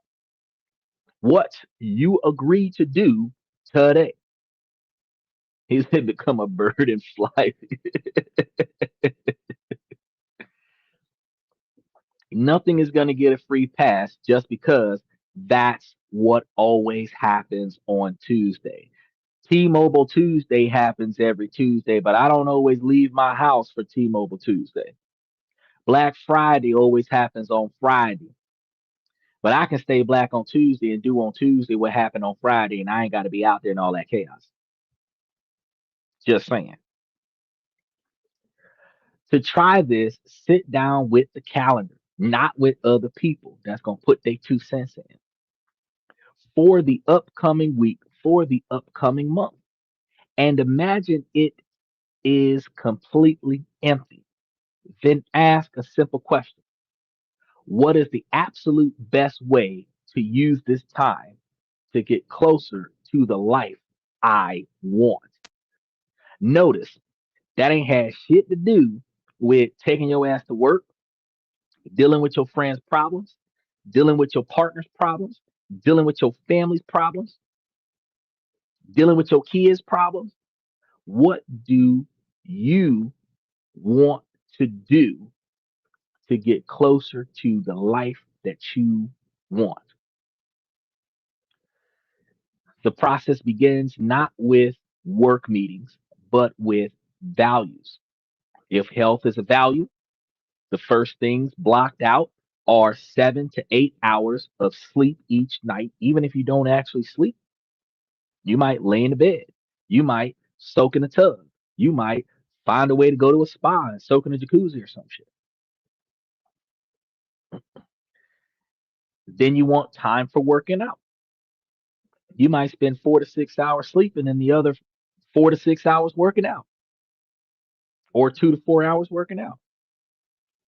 If relationships are a value, dinner with the family or a dedicated date night gets blocked out next week. This will become the rock, the biggest rock in the jar, not the sand sprinkled in the gaps. If you focus is on value. Blocks of deep work are scheduled, free from notifications, free from phone calls, alarms, and personal assistants tap you on the shoulder telling you got shit that you don't want to do pending to be done. Only after these cornerstones of well being are in place should everything else be considered. For every item asking for a spot, ask, do you add significant value? And, and add insult to injury. You can ask some of the people that be asking you that same when they ask you to do some bullshit. You look at them and look them square in the face. Do you add significant value to me? Are you essential for my job or my well-being? How do you contribute to my happiness? Both look, and most of the time, if you ask these questions to somebody, not just to yourself, most of the time, the people that's asking you to do shit, they'll say yes, but they can't tell you why. What makes them so important? What have they done to bring meaning to your life? What have they done to bring value, bring success to your life? What have they done to contribute towards your admirations, your values, your goals, your drive?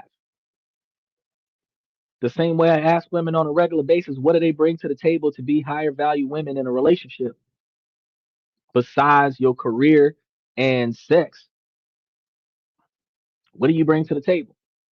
And when you take them two things off the table, women don't got no answer because they never, not because they don't bring value, because they never stop and thought about what value do they bring to a relationship. Because they're very valuable. I did a whole show about how important women are to a relationship, but the average woman who hasn't watched that show could not tell you because they've never thought about it. And probably because they've never tried to be valuable because all they had to do was exist. And ladies, I ain't taking shots at just you because friends do the same shit. They don't know what they do to bring value to your friendship with them. Y'all have just always been around each other since y'all was small, since way back when. They might be able to tell you that one time they helped you out with some bullshit, and you can counter that with every other time you've helped them out with some bullshit. But outside of catastrophic failure, they have never done anything to actually bring value to the friendship. Being an emergency contact is not a valuable friend, it's an emergency contact. And helping me out of a chaotic situation is an emergency contact. So, outside of helping me out with emergencies, what have you done to make our non emergency friendship meaningful? You don't have an answer for that. It's because you ain't did shit.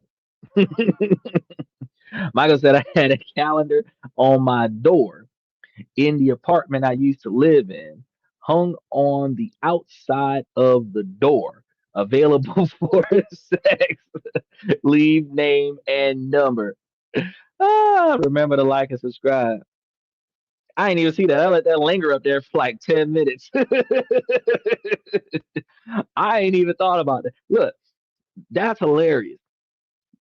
If you live on a college dorm, you should probably put that up.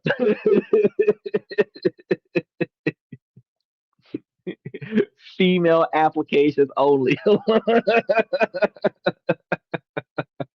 Remember to like and subscribe. Now,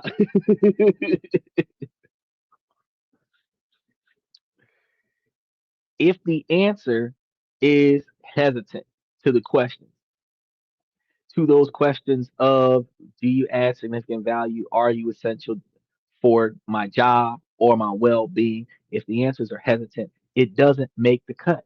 If you've got to think, well, kinda, no, it don't work. This aligns with the minimalist principle to reevaluate priorities, identifying what truly fulfills you, relationships, creativity, health, or personal growth, and building your lifestyle around those values. The result is a calendar with areas of white space. This isn't empty space, it's breathing room. It is time for spontaneity, for handling the unexpected, for preventative maintenance, for the expected, and for simply thinking. Simplifying the schedule reduces the cognitive load of constant decision making and task switching, which is a major source of stress. The calendar stops being a list of chores and becomes a reflection of your values, a moral document answering the question, what do I truly care about? Remember that song? I don't fuck with you. Yeah, put that at the top of the calendar. With thoughts audited, commitments filtered, and the calendar redesigned, a strong fortress of intention is built. But a Trojan horse often gets past these defenses every day. The smartphone. It's a fire hose of chaos, spraying a carefully curated life with endless notifications and a bottomless feed of curated perfection that can leave one feeling inadequate. This is going to lead to the next rule, the digital sunset.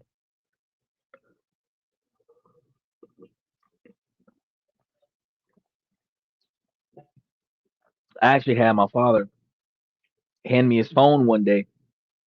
He had over 1,000 notifications on his phone from apps he do not know how to use. I had to proactively go through his phone, deactivate apps that he doesn't use, deactivate notifications, advertisements, Google, Gmail, YouTube. I had to deactivate notifications from everywhere on his phone so that he would get less. I couldn't get rid of all of them, but the majority of them stopped coming in. Many people are addicted to their phones, scrolling from the moment they wake up, starting the day with urgency and compassion. The phones, in comparison, are a constant source of distraction that shatters focus, which is why everybody has a short attention span. The worst part is often the evening. After a long day, relaxing can mean scrolling for hours, falling down rabbit holes of outrage and entertainment, chaos and conflict, stupidity at its best. Instead of feeling rested, people go to bed with their minds buzzing and anxiety cranked up. The visual and mental clutter from digital life is a draining part of your life, and it is about as draining as physical clutter. You ever find yourself scrolling on the phone? You've been on the phone so damn long that sun start rising, you ain't been to bed yet, wonder how the hell you been up so late. The digital sunset is a rule to reclaim everything that you have been missing every evening and your sanity.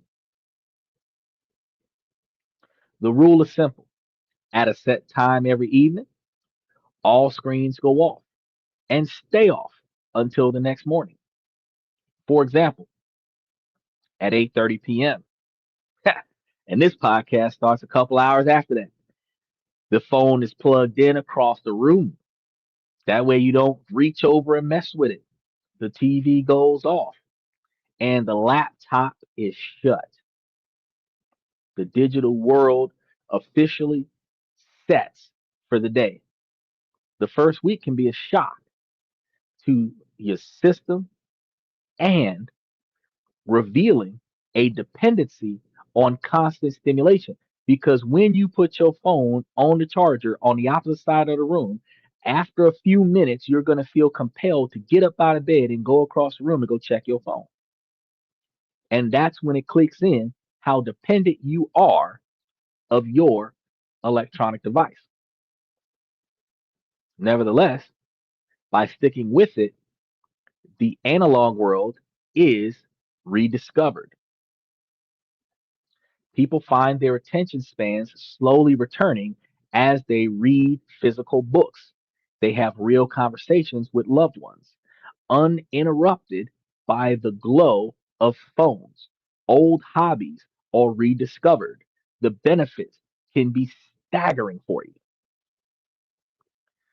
Sleep quality improves dramatically, leading to feeling genuinely rested. Focus during the day skyrockets, giving the brain a real break that allows it to rest and recover. You find yourself getting a deeper sleep when you're able to turn all the bullshit off. Some people, oh, I can't go to sleep without the TV on because you've been traumatized in a situation where probably a house full of family members grew up in.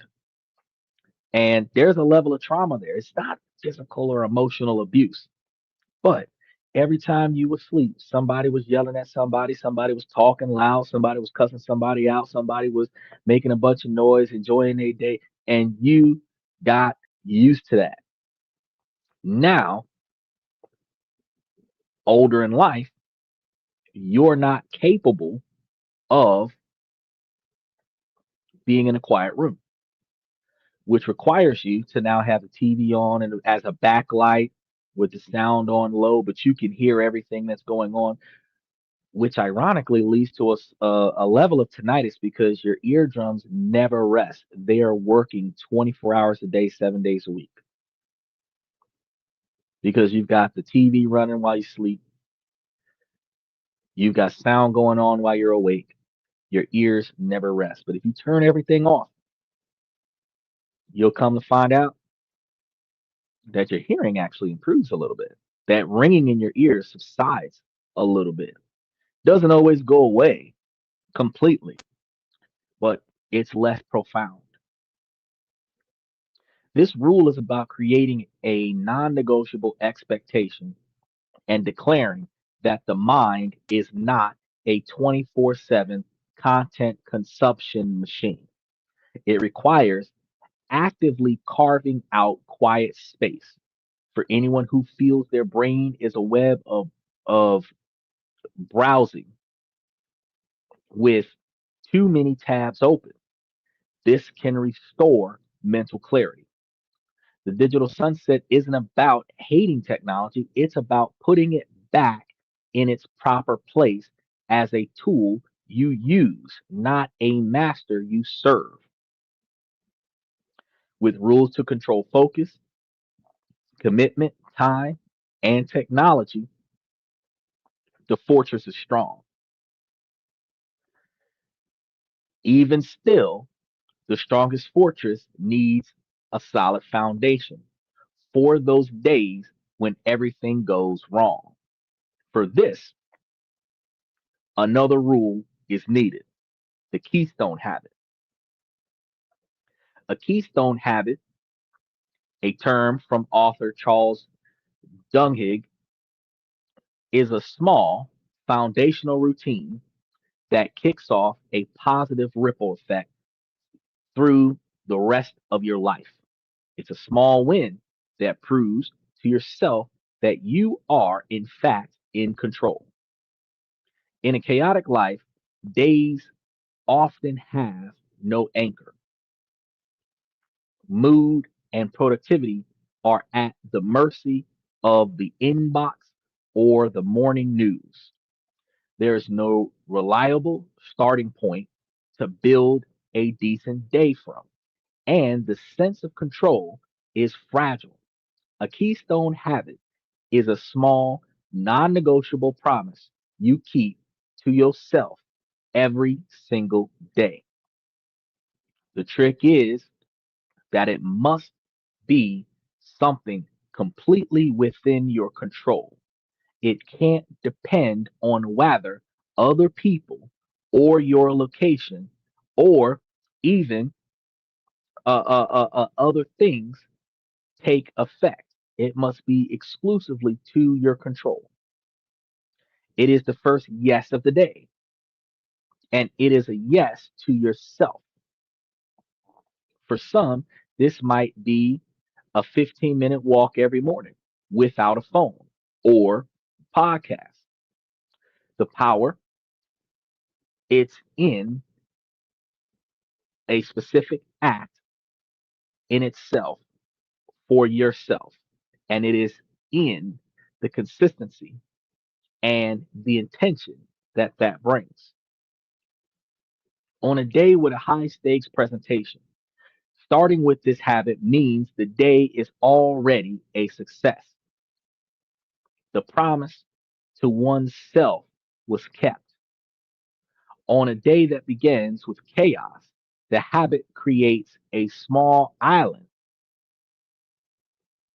of calm, intentional actions. It's a psychological anchor that tells the brain even when things are chaotic, we are still in charge of our response. This habit builds self discipline and self trust. Every time it's performed, it casts a vote for the person you want to be, someone intentional and consistent. It creates a chain reaction of positive behavior. Finding your keynote habit is a personal journey. It might be 10 minutes of meditation, write one page in a journal, or even just making your bed with intention. The specific habit is less important than its traits. It must be simple, repeatable, and exclusively for you. This rule provides the ultimate control because it's internal. Life will always be unpredictable, but a commitment to fundamentals and foundational habits can be a constant. It's a way of starting the day by listening to yourself first, ensuring that no matter what storm comes, you start your journey grounded, centered, and in command. With your social life and schedule under control, it's time to rewire your daily sense of accomplishment. This next rule is a psychological flip that turns anxiety into momentum. The done list mandate. For most people, the to do list is a tyrant, a constantly growing monument to everything that hasn't been achieved. The done list reserves this and reverses the tyranny. Instead of starting your day with a mountain of future obligations, you end it by creating a list of what you actually accomplished. A life ruled by a to do list is often a life of quiet desperation. The list is a source of cognitive load, a nagging reminder of your own perceived inadequacies. Even when you are productive, the list focus is always on what's next, preventing you from ever feeling like you've done enough. This can be overwhelming and, ironically, lead to procrastination. The satisfaction of crossing one's items off is immediately replaced by the weight of the 10 that remain. Notice that when you watch a few of those movies where the people have their bucket list and they start writing down, you notice they'll write something on the list, cross it out, write two things, cross one out, write three things. The list keeps getting longer. But the more things that you're able to recognize that you've actually done, the more accomplished you can feel.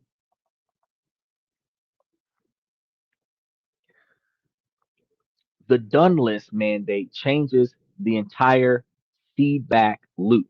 At the end of the day, take 5 minutes, maybe even 10 or 20 if you had a lot of things going on.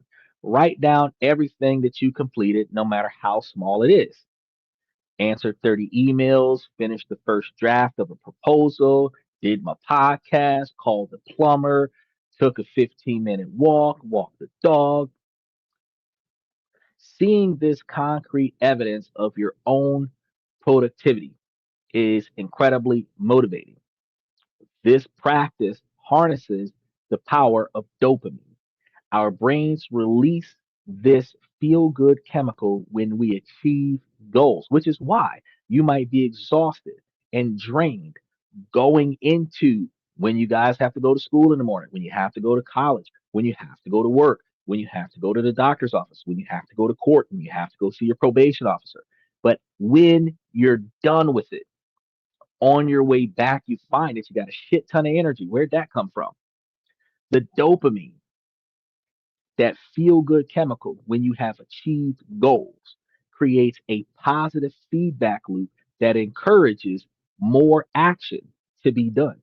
Once you've accomplished, and you see this in video games, even the games that you see on your cell phones, the little mini side quests where you do one thing, you get a reward. You do another thing, you get a reward. And the more often you do this, the longer you play the game because you keep triggering the desire to receive another reward. The dopamine that is pushed to give you more motivation to perform more actions on this game to provide more stimulation from the small sacrifice time that you make for every accomplished goal that you achieve on the game.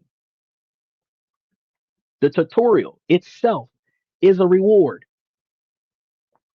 So you focus on completing the tutorial, the mini challenges, which ironically are protagonists and plot developers. Every goal that you perform that gives you a reward moves you further along in the storyline. You don't just go in a direction that you want to go, you go in the direction of the goals that you're trying to accomplish to get those little bitty awards on the game. The dopamine is that serious. One day that feels chaotic and unproductive, you can do a done list, and that provides objective proof to the contrary, building self trust and fighting burnout. When you think about all the things that you could have done this week, think about all the things you've already done this week. Think about all the things that you thought you needed to do that you ended up not having to do. You come to find out that your to-do list is smaller and your done list is larger. And you have less to do going forward. It shifts the focus from a horizon of endless tasks to a foundation of completed work, proving that you are in control and making progress at the same time, one finished task at a time. You've now curated your relationship, your time, and your motivation, but a constant flood of low value information can still wash in at any time.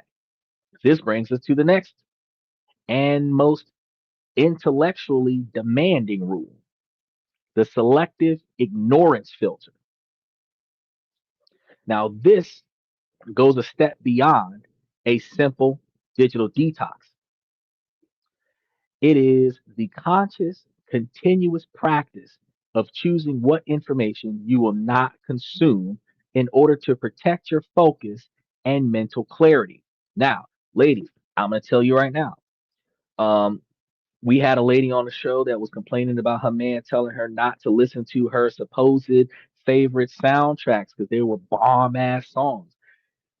Music that you listen to that has negative content in it, self degrading music, where you're calling yourself the N word, you're calling yourself bad bitches, you're calling yourself, you know, all of the inappropriate words that you would not allow someone else to call you, especially a man. But self identification, even if you're just repeating the lyrics of the song, you are internalizing every I am statement, which subconsciously self devalues you. Telling yourself, I am not going to listen to that type of music prevents you from devaluing your own personal integrity. And it's not about what other people perceive you to be, it is what you think of yourself. Most of us live with a firehouse of information aimed directly at our faces. We are bombarded with thousands of ads. Y'all see a few of them coming through right now during a live. Y'all get more breaking news alerts than I do. Social media updates, especially if you're heavy on Instagram and Snapchat, TikTok, always throwing something out there. Not only are they doing push notifications, they're sending you emails about it. And the opinions that we never asked for that just flood our phones, flood our tablets, flood our emails and social media platforms. This state of information overload makes it difficult to process content deeply, leading to a mental fatigue and an inability to retain focus. You notice that when you go into your email, especially if it's your primary email, the email that you use the most, the email that you sign up to the most stuff with, you have more emails in your email list than you have motivation to read. You are scrolling through the subjects to see which ones you're going to click on, to see which ones actually matter, because it is not limited to only the things that are important to you. Some people don't even check their emails because nothing in there matters to them. Then when somebody sends them something important in an email, they didn't even know because they never checked their emails.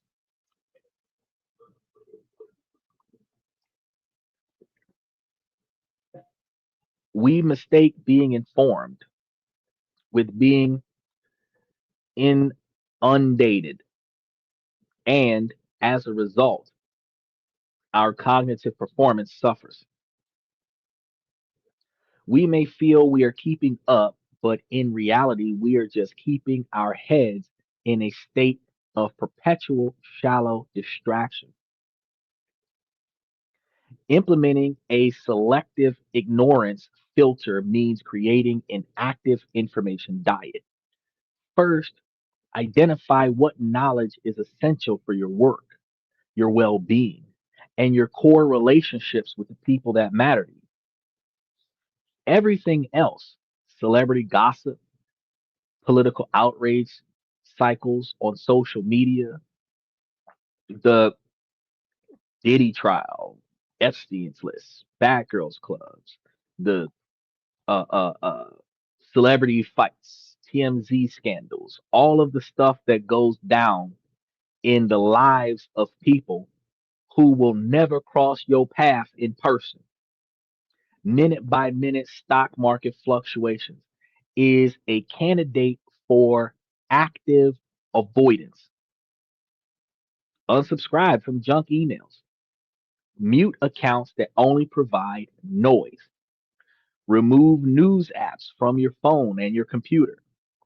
The goal isn't to be uninformed, it's to be strategically uninformed.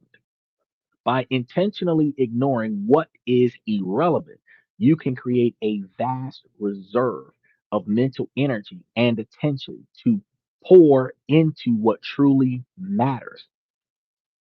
This is the ultimate mental decluttering, transforming your mind from a trash can for random data into a finely tuned instrument for deep thought and intentional action. Think for a second. If you've had your phone for the last year, or in some cases, 2 years, your data is more than 50% full. In some cases, more than 70% full. On your next day off, try to remove 25% of the data on your phone.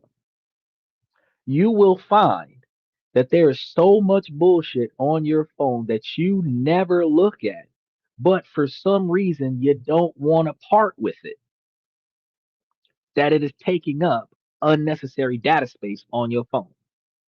And that's just your phone. That's not your email. What's in your email? Nothing but junk mail. You got so much junk mail in your email that your primary inbox is overloaded. Your spam box is loaded. Your trash box is loaded. Google is sending you a notification that you are almost 90% full on your 1 to 2 gigabytes of data space. And they're now trying to sell you a $15.99 1 terabyte subscription thing, where per month you're going to rent a terabyte of cloud space because you have 2 gigabytes of data that you never look at, or 15 gigabytes of data that you never look at. Try your best to get rid of 25% and then come back and tell me exactly what you had to get rid of. That 2 hour long video of somebody doing something stupid, or 20 or 35-minute videos of somebody doing something stupid. You might find yourself going back 15 years because some of y'all using the same email since emails came out. They've been storing data on your email since 2009, and you might have some stuff from 2010 still on your phone in 2025 that is doing nothing but taking up space. Go all the way back to the beginning. I would say go back 10 years, and everything more than 10 years old that is not photos of somebody that you are never going to see again, delete that shit. Delete it. Because if you don't look at the photo every week, every month, every year, you ain't seen it in almost 10 years. It hasn't resurfaced for any reason. It is not valuable. Delete it. You will see how much space that you have on your phone. Now, when you do that with everything that you got going on in life, you will find that you will have more space in your life for more meaningful things. Finally, all these rules are powered by a finite resource, your willpower. The final rule, foundational rules, is what we're going to be looking at right now, is designed to conserve that energy for what's most important, the decision diet. The core idea is based on the psychological phenomenon of decision fatigue, which shows that the quality of your decisions deteriorates after a long session of making choices, which is one of the reasons why you only have an exam on exam day. You're burnt out and they give you 30 minutes before your next test sometimes. A life without this rule is one of constant low grade mental drain. What should I wear? What should I have for breakfast? Which email should I answer first? Each of these small, insignificant choices consumes a tiny bit of your finite mental energy. One of the reasons why some of the wealthier people in this country have a personal assistant that goes and gets their outfit. They have people that cook for them. They have people that help them get dressed. They have people that runs their personal errands for them. They have people that collects the itinerary for their day so that they can be told what they agreed to do for the day so that they don't have to remember what they're supposed to do. They don't even fill their schedule. They hire somebody who they tell how to change the schedule after the schedule's been made to fill the schedule. And then after the schedule is filled by the assistant, all it takes is one phone call, clear my schedule. And now that assistant is calling everybody that you committed to and rescheduling.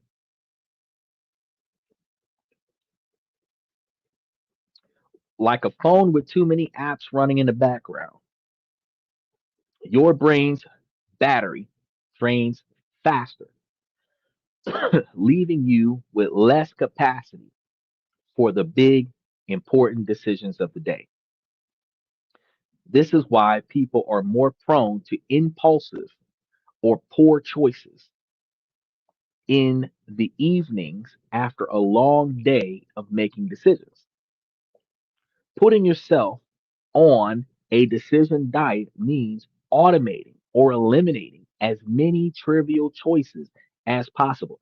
Automating is, for example, instead of just doing your laundry and putting everything away, you could shoving them in drawers and stuffing them in cabinets, just hiding them away where nobody can see them. You could literally take all of the laundry that you just washed, piece them together, put them on hangers. You can even get the vacuum seal outfit covers, whatever, and then hang the clothes up by outfit. If I grab that hanger, it's got everything: shirts, undershirts, pants. If you're a woman, dresses, skirts, shoes, socks, stockings, and potentially the shoes are directly under that hanger that you're going to put on for that day. You don't even have to think about what I'm going to wear. I just grab a hanger out of the closet. Whatever's on it, that's what I'm putting on. That could be an automated decision. Matter of fact, when I was 16, I used, like you see the young bucks these days that they have all their Jordans hanging all over the wall. When I was a kid, fuck them Jordans. I had every suit I was going to wear for the week wrapped around the entire bedroom, and then I had 7 to 10 more suits in the closet. So each suit on the wall had a pair of shoes on the floor in front of it. So my shoes weren't in the closet, my shoes were wrapped around the room. Whichever hanger I walked up to, that's the shoes I'm wearing today. So if I said I want to wear the shoes that are right over there, the clothes that are right above those shoes, that's what I'm putting on. I don't got to think about it. I automated the system. This is the logic behind personal uniforms, like those worn by Steve Jobs or Barack Obama or Steve Harvey. It's not about a lack of creativity, it's about preserving cognitive resources. You can apply this by eating the same healthy breakfast every day, creating a simple routine of work outfits, or standardizing your workout routine. By turning these reoccurring decisions into automatic habits, you eliminate dozens of choices from your day. This isn't about creating a boring life. It's about saving your best brain power for the things that define your life: your creative work, your strategic thinking, and your meaningful interactions with others, all the way down to going to your favorite Waffle House, sitting at the favorite table of your favorite server, ordering the same breakfast that you've had for the last 50 years. Doesn't matter what's going on in that restaurant. You always sit with the same server and order the same thing, to the magnitude that they know your car when they see you pull into the parking lot. Before you get out, they're cooking your food. So when you sit down, your food is already there for you. You ain't got to say nothing but good morning, how was your day? And now here go your breakfast, your coffee, your orange juice, everything that you was looking for.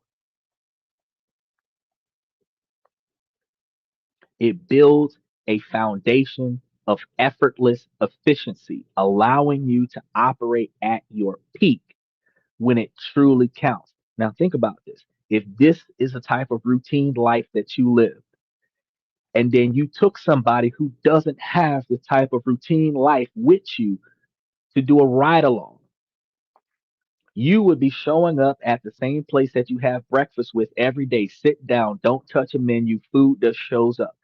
They're trying to figure out what they want. You're already eating. You take them stuff, dry cleaning is ready. When it's time to pick it up, stuff is already prepaid for. Packages are delivered. You open a door, you grab the package, bring it in, you go out, or you step over the package, go get the dog and bring the package in on your way back. Then you go to lunch. You go to the same Subway that you've always gone to. It's the same sandwich that you've always gotten, and you don't got to say nothing while you're in line. The only person that doesn't have to repeat their order 32 times in 5 steps, so that the person who is not able to think of more than one topping at a time has to be retold every single topping exactly what you want. You can just stand there and they will just make your sandwich for you. You will come to find that those individuals will be more impressed by your capabilities to have so much organization in your life that the life that you live is seemingly automated. You see this real quick. You see this on some of those cop shows where individuals will have that partner that they've been working with for 5 or 10 years, and they'll be sitting there debriefing somebody. Partner shows up late, and the partner brings them their favorite coffee and their favorite lunch item. They've been working with you for so long, watching you order the same thing so often to the point where they know what you want. You haven't gotten it yet, they'll get it for you, and that happens in reality. Television and movies is real facts based off of a fictional story, but it happens in reality. Folks that hang around you often enough know what your favorite Starbucks coffee is because that's what you ask for every time you go. You can ironically tell what your partner likes and dislikes because that's the shit that they ask for, or that's the thing that they talk about the most, whether they get it for themselves or not. So instead of what do you want for Christmas, you think to yourself, what have they said, mentioned, or complained about the most this year? That is what I'm going to try to accomplish for them. Because again, it is not about receiving, it is about giving. So there you have it. 10 unorthodox rules that can untangle the chaos of modern life and hand the controls back to you. It begins with the sphere of control audit to stop wasting energy on things that you cannot control, the things that you cannot change, followed by the 80/20 social audit to invest your energy in relationships that matter. Then comes the budgeting time with the rule of pi to create realistic schedules that eliminate stress. Then comes the commitment filter to protect your time by making every yes a conscious choice. From there, the zero base calendar helps rebuild a schedule based on values, not obligations. To protect the mind, the digital sunset reclaims evenings for reset, rest, and real life activities. The keystone habit grounds it all with a small daily promise that builds a foundation of control. From there, the done list mandate rebuilds your sense of accomplishment. To protect your mind, the selective ignorance filter actively defends you from low value information. And finally, the decision diet preserves your mental energy for your most important choices. None of these rules are about deprivation. They are all about liberation. It's not about living with less.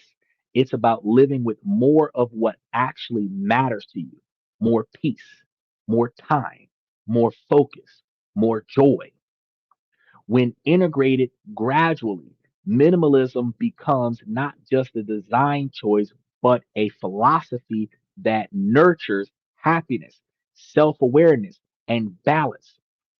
Life can still be full, but it could be full of things that have been chosen by you that makes you happy. A schedule can still be busy, but it's busy with personal priorities that makes you more fulfilled.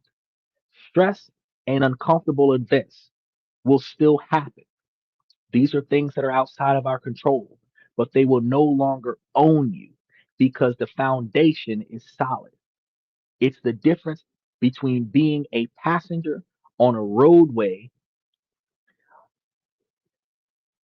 riding along in a runaway train, versus being the conductor or the driver, dictating where you want to go and when you want to stop. This is a journey, not a destination.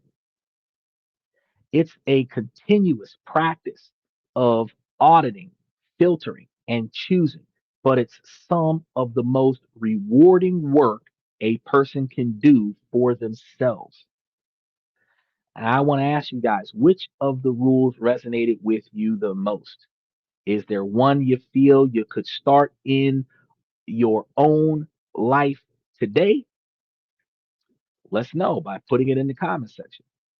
If all of this information, or at least some of it, was helpful, and you want more content about living more intentional lives, please consider subscribing to the channel and hitting the like button on tonight's show. Remember, you have more control than you think. You just have to be brave enough to use it.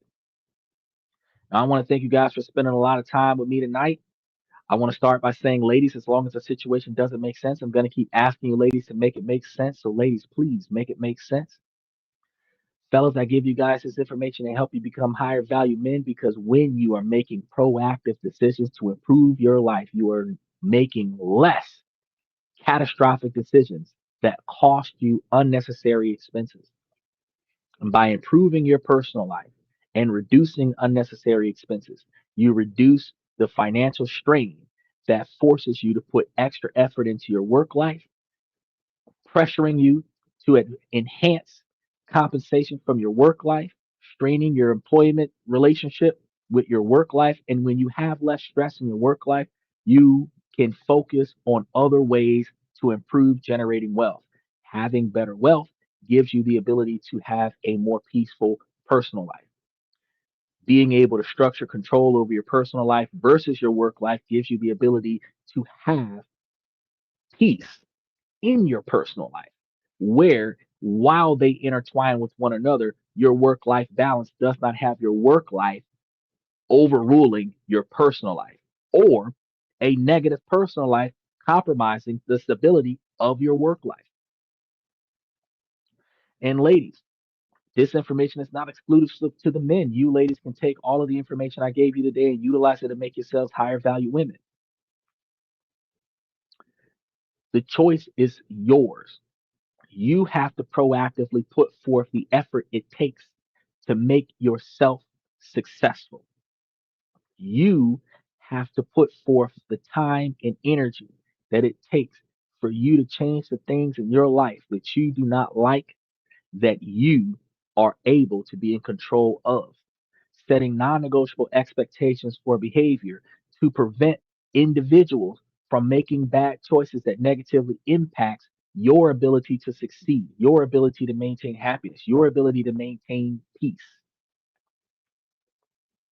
Proactively removing yourself from the chaos prevents you from having to deal with or being the collateral damage of situations that were never in your control, but it was within your control to not be in that situation.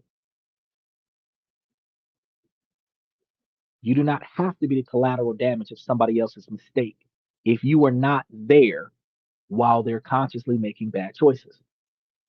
So if you proactively recognize that what you're about to get involved in may not end well for the other person, I don't care what kind of ride or die friend they think you're supposed to be. This is not boys in the hood. You are not earning no stripes. There is no reason why you should sacrifice your freedom or your sanity to get involved with somebody else's chaos. Make it a point to change the way you live your life. Make it a point to change the way you make decisions. And make it a point that you change the people that you affiliate with when they have a life full of chaos.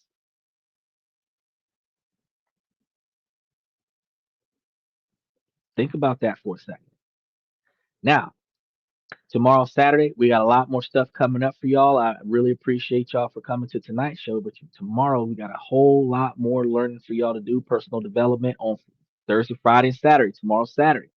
And then Sunday, we got our questions and comments from the fans, some political uprisings on Monday, and some financial investments on Tuesday with Croatia on the horizon for Wednesday. So make sure that you hit that like button, that subscribe button, hit the follow button if you're on Twitch, hit the follow button if you're on Twitter.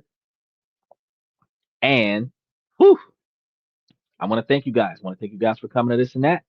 I'm your host, Xander, where we talk about this, that, and everything in between. And I will see you guys tomorrow night.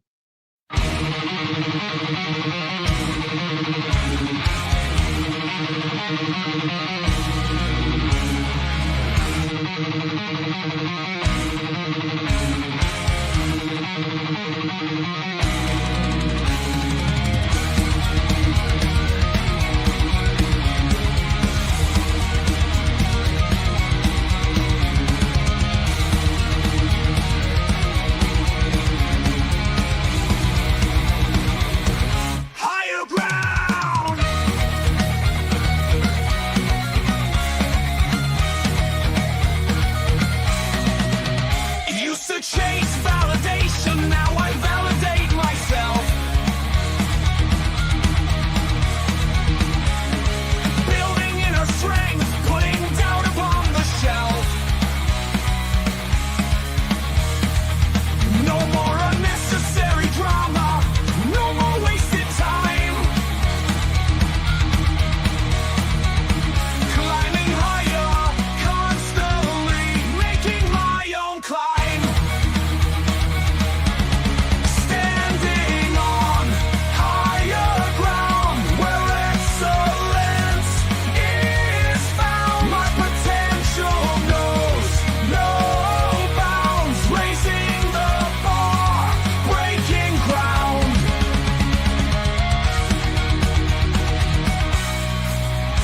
My network is my net worth. Choose your company wise. Surround yourself with eagles, not with sheep in disguise. Every interaction is a reflection of my brand. Quality over quantity. That's my personal command.